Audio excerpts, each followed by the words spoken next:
আসসালামু আলাইকুম ওয়া রাহমাতুল্লাহি ওয়া বারাকাতুহু। আলহামদুলিল্লাহ ওয়াসসালাতু ওয়াসসালামু আলা রাসূলিল্লাহ ওয়া বা'দ। তামিরুল মিল্লাত কামিল মাদ্রাসার আল হাদিস এন্ড ইসলামিক স্টাডিজ ডিপার্টমেন্টের অনার্স চতুর্থ বর্ষের প্রিয় শিক্ষার্থীবৃন্দ, আমরা মহান রব্বুল আলামিনের শুকরিয়া আদায় করছি যিনি আমাদেরকে আজকের ক্লাসে সম্পৃক্ত হওয়ার তৌফিক দিয়েছেন। বলছি আলহামদুলিল্লাহ। তো আমাদের আজকের যে বিষয়ে আমরা ক্লাস নেব সেটি হচ্ছে আল আকিদা আল ইসলামিয়া আল আকিদা আল ইসলামিয়া মিনাল কুরআন ওয়াস সুন্নাহ। এটা হলো আমাদের মূল বিষয়। এই বিষয়ের উপরে আমাদের আজকের টপিকটা হলো, আমরা ধারাবাহিক আলোচনা করছি আকীদার যে একদম মৌলিক বিষয়গুলো সিলেবাসের আলোকে। ওর মধ্যে আজকে আমরা যে অংশটা আলোচনা করব সেটা হচ্ছে আল ঈমান বিল আম্বিয়া আস-সাবিকিন ওয়া ইসমাতুল আম্বিয়া। আজকে আমরা আলোচনা করব পূর্ববর্তী নবীগণের প্রতি ঈমান এবং ইসমাতুল আম্বিয়া, যে নবীগণের নিষ্পাপত্ব বা নিষ্কলুষতা, এই দুটি বিষয়ে আমরা কথা বলবো ইনশাআল্লাহ। আমরা যদিও পূর্বে আল ঈমান বির রিসালা নিয়ে কথা বলেছি, তো এর বাইরে আজকে কয়েকটা পয়েন্ট আলোচনা করা হবে ইনশাআল্লাহ। এটা নতুন টপিক এবং এর মধ্যে আমরা এক্সট্রা কিছু পাবো ইনশাআল্লাহ। আসলে আকীদার বিষয়গুলো হলো খুবই সেনসিটিভ এবং বলা যায় আমাদের ঈমানের সাথে সংশ্লিষ্ট বিষয়গুলো হচ্ছে আকীদা। এইজন্য ঈমানকে পরিশুদ্ধ রাখতে পারলে আমলগুলো পরিশুদ্ধ হয়। ঈমানকে পরিশুদ্ধ রাখতে থাকলে পারলে শিরক এবং বেদাত থেকে মুক্ত থাকা যায়। এইজন্য আমরা আকীদার প্রতিটি বিষয়কে আমরা খুব মনোযোগ সহকারে শুনবো এবং এগুলোকে বোঝার চেষ্টা করবো ইনশাআল্লাহ। তো আজকের আমরা মূল টপিকে চলে যাই। আমাদের আজকের ক্লাসের যে শিরোনামটা হচ্ছে উনওয়ানুদ দারস, সেটা হলো আল ঈমান বিল আম্বিয়া আস-সাবিকিন ওয়া ইসমাতুল আম্বিয়া। তো প্রথমে আমরা পূর্ববর্তী যে নবীগণের প্রতি ঈমান, কারণ আমরা জানি ঈমানের একটি গুরুত্বপূর্ণ পার্ট হলো, 6টি দিকের একটি দিক হলো যে নবীগণের প্রতি ঈমান, সমস্ত নবীগণের প্রতি ঈমান। আমরা বিশ্বনবী মুহাম্মদ সাল্লাল্লাহু আলাইহি ওয়াসাল্লামকে যেমন শেষ নবী হিসেবে জানি, পাশাপাশি পূর্ববর্তী যত নবী রাসূল পৃথিবীতে এসেছেন সবাইকে আল্লাহ তাআলার নবী এবং রাসূল হিসেবে, যারা তাদের রাসূল হিসেবে আমরা বিশ্বাস করি এবং এটা আমাদের ঈমানের একটি অবিচ্ছেদ্য অংশ। তো পূর্ববর্তী নবীগণের প্রতি ঈমান, এই পয়েন্টে এসে আমরা কয়েকটি ছোট ছোট বিষয় ফুরুআত আমরা একটু জানবো ইনশাআল্লাহ। এর মধ্যে একটি বিষয় হলো যে নবী এবং রাসূল দুটি শব্দ আমরা এখানে পাই। কোরআন এবং হাদিসে বিভিন্ন জায়গায় নবী শব্দ ব্যবহার এসেছে, কোথাও রাসূল শব্দ ব্যবহার হয়েছে। এই নবী এবং রাসূলের মধ্যে আসলে পার্থক্য কি, কতটুকু পার্থক্য রয়েছে, আদৌ কোনো পার্থক্য আছে কিনা, এটা নিয়ে আমরা একটু কথা বলবো ইনশাআল্লাহ। নবী শব্দটি এই যে নাবাউন শব্দ থেকে এসেছে, নুন বা হামজা। আমরা আম্বা আইয়ুম্বি ইমবা বাবে ফাল থেকে শব্দটি ব্যবহৃত হয়, আম্বা থেকে। তো এখান থেকে নবীউন এটাকে তালিল করে করেছে নবীয়ুন। নবী শব্দের অর্থ হলো নাবাউন থেকে, নাবাউন মানে সংবাদ, বার্তা। আমরা সূরা নাবার মধ্যে পড়েছি, সূরা একটা কোরআন মাজিদে একটি সূরাই আছে সূরা নাবা, যে সেখান থেকে আমরা দেখতে পাই যে আয়াতের মধ্যে আল্লাহ বলেছে আউযু বিল্লাহি মিনাশ শাইতানির রাজিম আম্মা ইয়াতাসাআলুন আনিন নাবাইল আযীম। নাবা, নাবা মানে হলো সংবাদ। এখান থেকে নবী মানে হলো সংবাদ বাহক, সংবাদ বাহক, বার্তা বাহক। আর রাসূল শব্দটি এটা র সিন লাম হলো মূল অক্ষর, আরসালা ইউরসিল ইরসাল বা বেফাল থেকে এই শব্দটির ফাইল ব্যবহার হয়ে থাকে। রাসূল শব্দের অর্থ কিন্তু হলো কোন প্রেরিত ব্যক্তি, প্রেরিত ব্যক্তি। তো অর্থগত দিক থেকে আসলে দুটার মধ্যে খুব বেশি পার্থক্য বোঝা যায় না, কাছাকাছি কাছাকাছি অর্থের। তো কিন্তু পরিভাষায় নবী এবং রাসূলের মধ্যে কোনো পার্থক্য আছে কিনা, এই ক্ষেত্রে আমরা দুটি মত পাই, স্কলারদের মধ্যে দুটি মত পাই। কারণ যেহেতু হাদিসে বা আয়াতের মধ্যে স্পষ্টভাবে পার্থক্যটা তুলে ধরা হয়নি, তবে কোরআন হাদিসের যে ব্যবহার, আয়াতগুলোর যে বক্তব্য, হাদিসগুলোর যে বক্তব্য উপস্থাপনা করা হয়েছে, এটাকে সামারি করে স্কলারগণ দুটি মত দিয়েছেন। একটি মত দিয়েছেন যে সকল নবী হচ্ছে রাসূল হচ্ছেন নবী, সকল রসুল হচ্ছেন নবী, কিন্তু সকল নবী রসুল নন। অর্থাৎ নবীগণের চেয়ে রসুলগণের দায়িত্ব একটু বেশি, একটু বেশি, এইটা একটি মত। নবীগণের চেয়ে রসুলগণের দায়িত্ব একটু বেশি। এই যে এখানে এই কথাটা বলা হয়েছে যে সকল রসুলই নবী, কিন্তু সকল নবী রসুল নন। এটার অর্থ কি? অর্থ হলো সকল নবী রসুলগণের কমন দায়িত্ব যেটা রয়েছে, এর বাইরে রসুলগণের এক্সট্রা কিছু দায়িত্ব রয়েছে। রসুলগণের এক্সট্রা কিছু দায়িত্ব রয়েছে, কাজের ক্ষেত্রে অতিরিক্ত কিছু কাজ তাদেরকে দেওয়া হয়েছে। আর আরেকটি মত হলো যে নবী এবং রাসূল, যেটা অনেকে বলেছেন যে যে সকল সেম, সকল নবী রসুল, সকল রসুলই নবী, মানে উভয়ে পরিভাষাকে একই অর্থে ব্যবহার করা হয়েছে। কেউ কেউ বলেছেন যে নবী রাসূলের মধ্যে আসলে কোনো পার্থক্য নেই। আবার কেউ কেউ বলেছেন যে না, সকল নবী রাসূল সমান দায়িত্ব পেয়ে রাসূলগণ এক্সট্রা কিছু দায়িত্ব পেয়েছেন, এক্সট্রা কিছু দায়িত্ব প্রাপ্ত হয়েছেন, এই জন্য তার হচ্ছে রাসূল। এটাকে আমরা এভাবেই বিশুদ্ধ মত যেটা, বিশুদ্ধ মত যেটা সার্বিক বিশ্লেষণে, সেটা হলো যে সমস্ত নবীগণকে আল্লাহ তাআলা পক্ষ থেকে ওয়াহী প্রদান করা হয়েছে, আল্লাহর পক্ষ থেকে ওহী সিলেকশন করা হয়েছে, তাদেরকে নবী হিসেবে বাছাই করা হয়েছে, আল্লাহর দ্বীন প্রচারের জন্য তাদেরকে আল্লাহ তাআলা মনোনীত করেছেন। কিন্তু রসুলগণকে আল্লাহ তাআলা নতুন শরীয়ত দিয়ে প্রেরণ করেছেন। প্রত্যেক রসুলকে আল্লাহ তাআলা নতুন কিছু বিধিবিধান, নতুন কিছু নিয়ম কারণ, নতুন কিছু শরিয়াত দিয়ে প্রেরণ করেছেন। আর নবীগণকে তাদের অধীনে প্রেরণ করা হচ্ছে, যে নবীগণ নতুন কোন বিধিবিধান, নতুন কোন শরীয়ত প্রচার করবেন না, বরং তার পূর্বে যে রাসূল ছিলেন ওই রাসূলের যে বিধিবিধানগুলো নিয়ে এসেছিলেন সেগুলোকে পুনরুজ্জীবিত করার জন্য উনি কাজ করেন। তাহলে বোঝা গেল রসুলগণকে আল্লাহ তাআলা নতুন নতুন শরিয়াত, বিধিবিধান, নিয়ম কারণ দিয়ে পাঠান, আর নবীগণকে ওই রসুলগণেরই বিধিবিধানটাকে পুনরুজ্জীবন করা বা সেটা প্রচার করার জন্য পাঠিয়ে থাকে। যেমন বনী ইসরাঈলের মধ্যে আমরা জানি মুসা আলাইহিস সালামের যে শরিয়াতটা ছিল, এই শরিয়াতটা প্রচার করার জন্য ওনার পরে অনেক নবী এসেছেন, এভাবে বিভিন্ন যুগে এসে থাকবেন। তো এই হলো নবী এবং রাসূলের মধ্যে মৌলিক পার্থক্য। এখানে বিভিন্ন স্কলারদের মতামত তুলে ধরা হয়েছে যে নবী এবং রাসূলগণের মধ্যে যে অর্থগত কোনো ব্যবধান আছে কিনা এই বিষয়ে অনেক বক্তব্য আছে।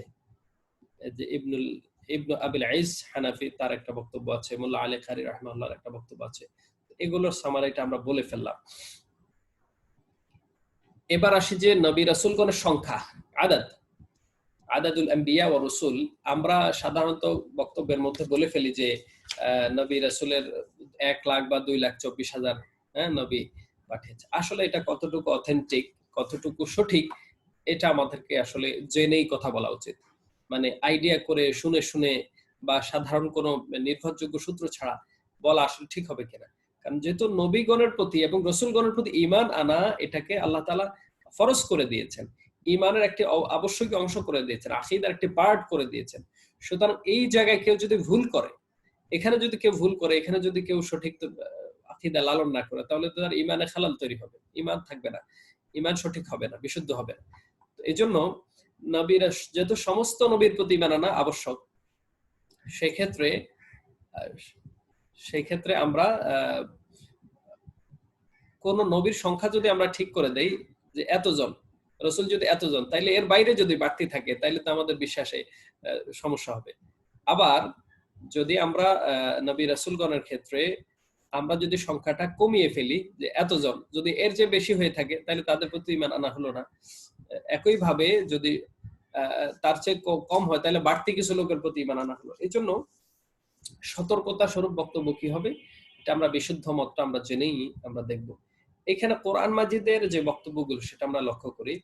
এখানে আল্লাহ তাআলা সূরা ফাতিরের 24 নম্বর আয়াত আল্লাহ তাআলা বলেছেন, আউযু বিল্লাহি মিনাশ শাইতানির রাজিম, ওয়া ইম মিন উম্মাতিন ইল্লা খালা ফিহা নাযীর।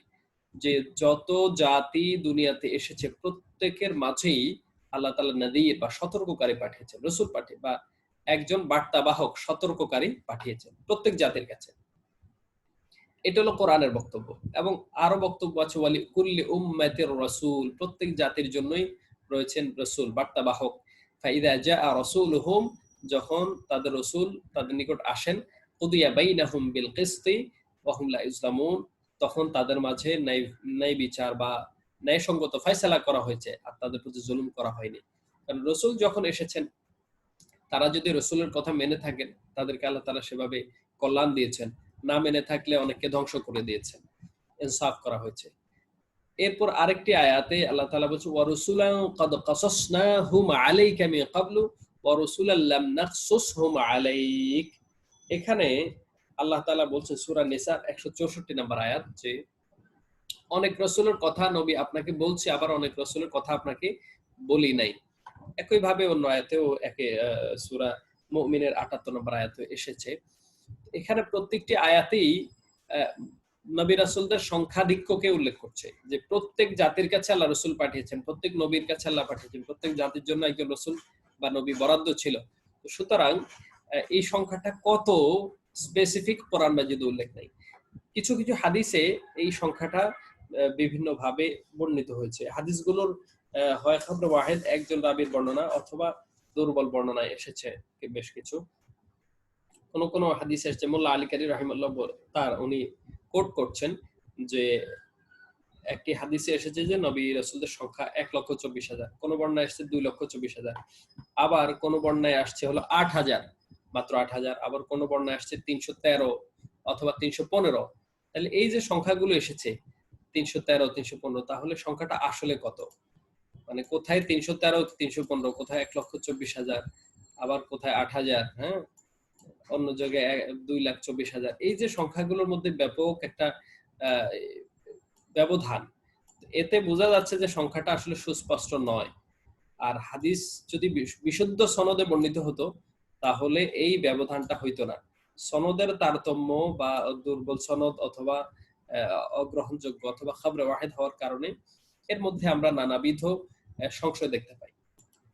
আর আমরা নিশ্চয় আকীদার শুরুতে আমরা যেটা পড়েছি বা জেনেছি যে কোনো বিষয় যদি আকীদার অংশ হতে হয়, কোনো বিষয় যদি আকীদার অংশ হতে হয়, অবশ্যই সেটি হতে হবে, বিশুদ্ধ হাদিস দ্বারা প্রমাণিত হতে হবে, বিশুদ্ধ হাদিস দ্বারা, এবং সেটা মুতাওয়াতির বা এরকম মাশহুর সনদে বর্ণিত হতে হবে। যে খবরে ওয়াহিদ মানে একজনের খবর দ্বারা সেটা আকীদার বিষয় হবে কিনা সে বিষয়ে ইখতিলাফ আছে এবং সেটি সর্বসম্মত নয়।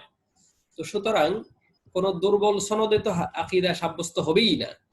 এক্ষেত্রে আমাদের জন্য সবচেয়ে সতর্কতামূলক পন্থা হলো আমরা বলবো আল্লাহ তাআলা অসংখ্য নবী রাসূল পাঠিয়েছেন এবং যত নবী রাসূল পাঠিয়েছেন আমরা সবার প্রতি ঈমান আনলাম। আমরা ঠিক এভাবে বলবো যে আল্লাহ যত নবী রাসূল পাঠিয়েছেন, সংখ্যা যতই হোক না কেন, আমরা প্রত্যেকের প্রতি ঈমান আনলাম। এবং এই কথাটাই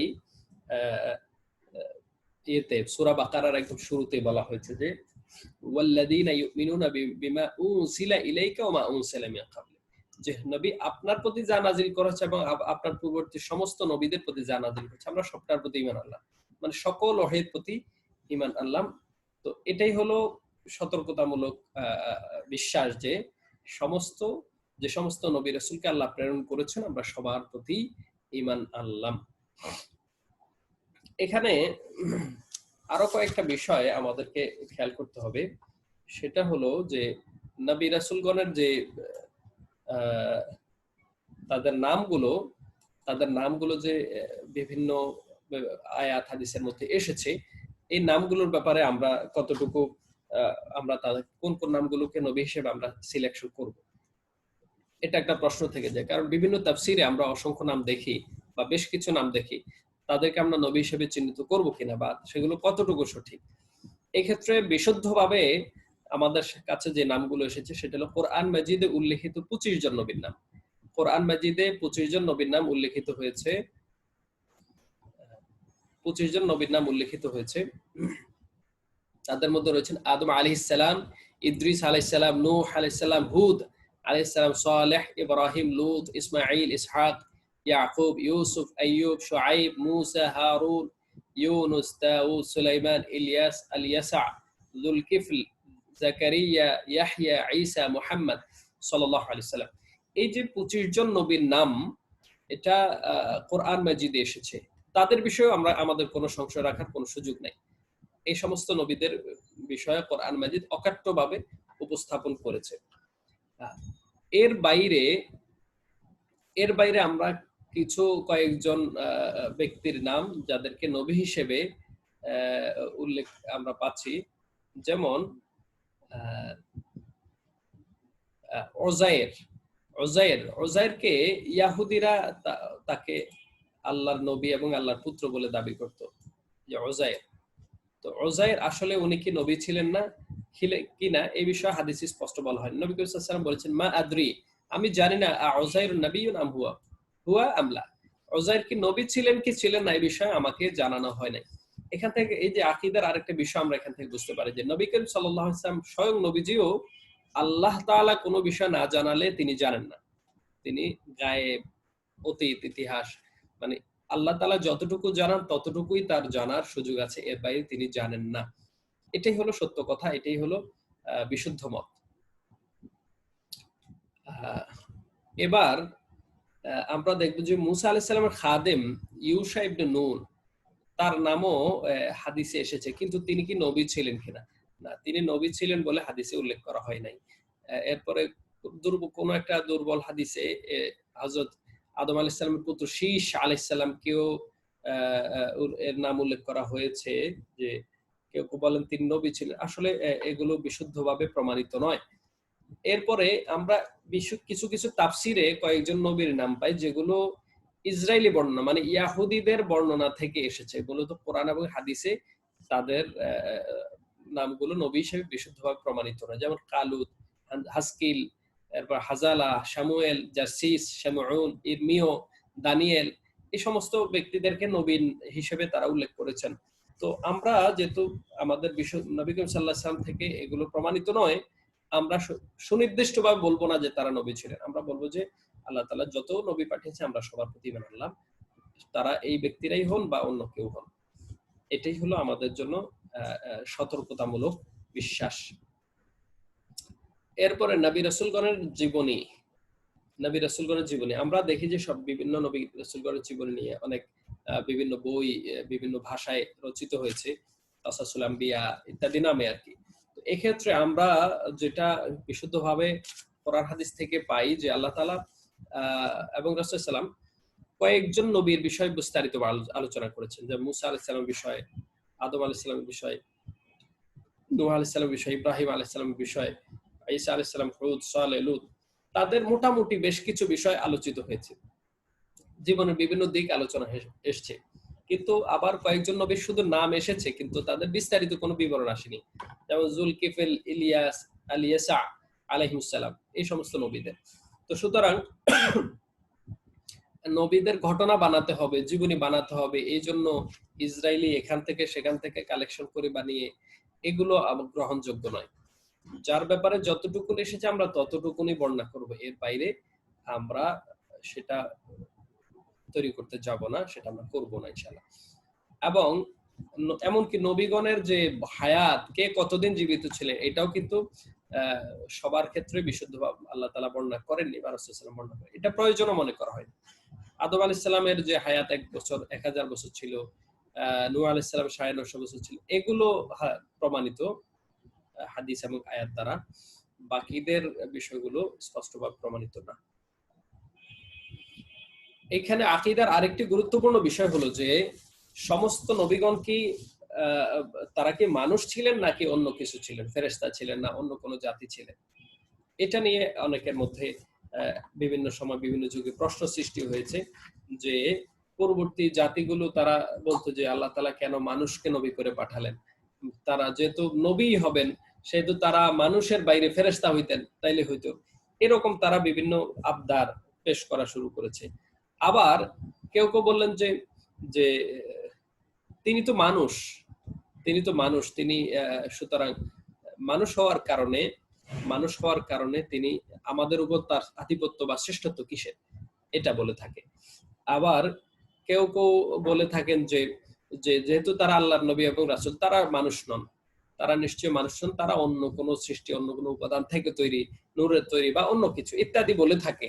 তাহলে এই যে এই সব বক্তব্যের ক্ষেত্রে বিশুদ্ধ আকীদা কি হবে?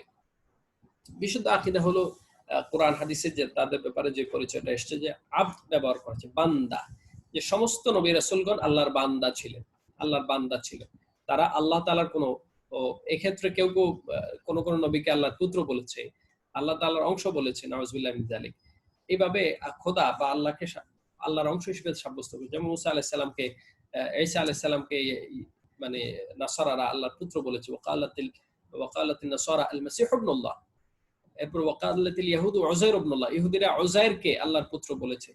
এই যে এগুলো শিরক, তারা ঈমান থেকে খারিজ হয়ে গেছে তাদের যুগেই যারা এটা বলেছে।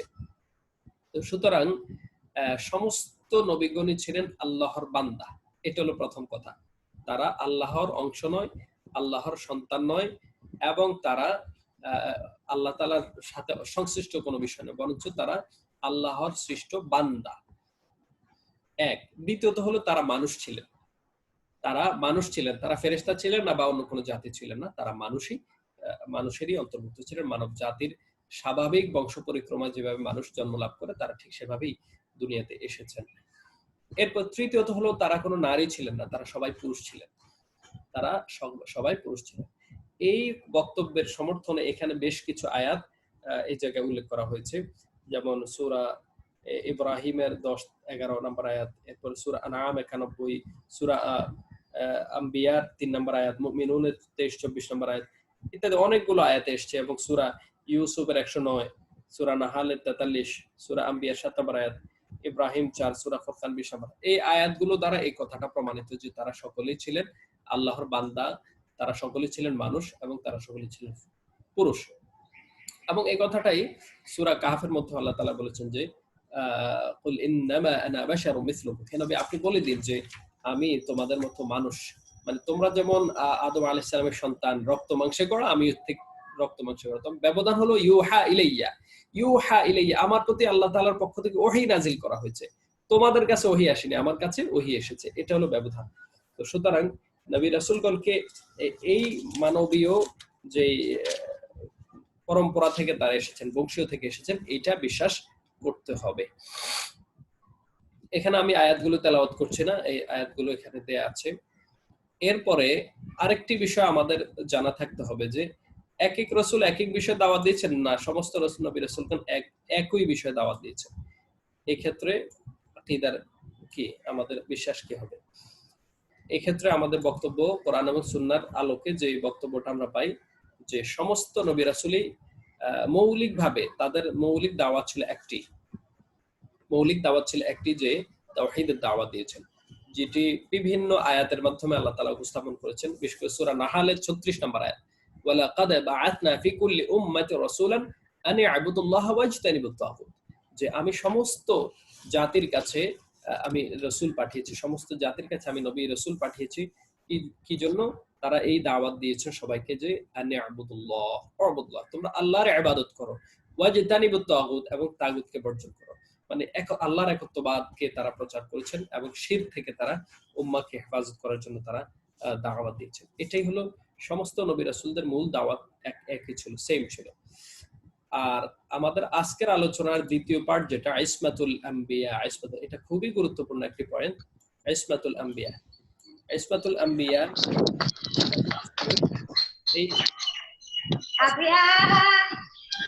আসামা ইয়াসিমু ইসমা, এটার অর্থ হলো হেফাজত করা, রক্ষা করা। হেফাজত করা বা রক্ষা করা।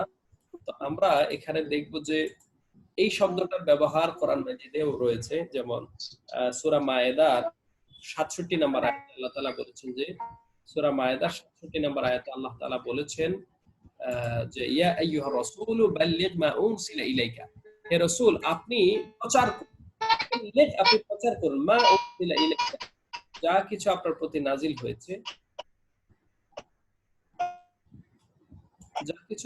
নাজিল হয়েছে, মির রব্বিকা, আপনার রবের পক্ষ থেকে, ওয়া ইন তাফআল, আপনি যদি এটা না করেন, আপনার প্রতি যা নাজিল হয়েছে তা যদি প্রচার না করেন, ফামা বাল্লাগতা রিসালাতা, তাহলে রিসালাতের যে আল্লাহ তাআলার পক্ষ থেকে যে বার্তা, যে দায়িত্ব, সেটা আপনি পালন করলেন না, রিসালাতকে পৌঁছালেন না।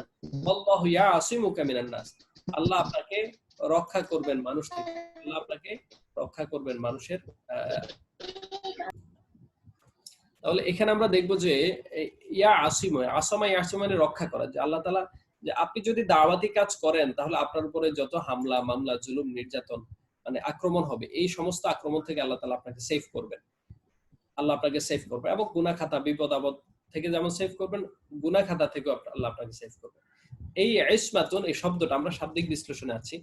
তো ইসমাতুন শব্দটি ব্যবহার হয় ইসমাতুল আম্বিয়া। ইসমাতুল আম্বিয়া মানে নবী রাসূলগণের সুরক্ষিত হওয়া বা পাপ মুক্ত হওয়া, নিষ্পাপত্ব, নিষ্কলুষতা, যে সমস্ত নবী রাসূল যে নিষ্পাপ, নিষ্কলুষ, এই বিষয়ে আমাদের দৃঢ় বিশ্বাস থাকতে হবে যে সমস্ত নবী রাসূল সমস্ত গুনাহ থেকে মুক্ত, পাপ মুক্ত। কোন নবী রাসূলদের কোনো পাপ নেই, অপরাধ নেই, গুনাহ নেই।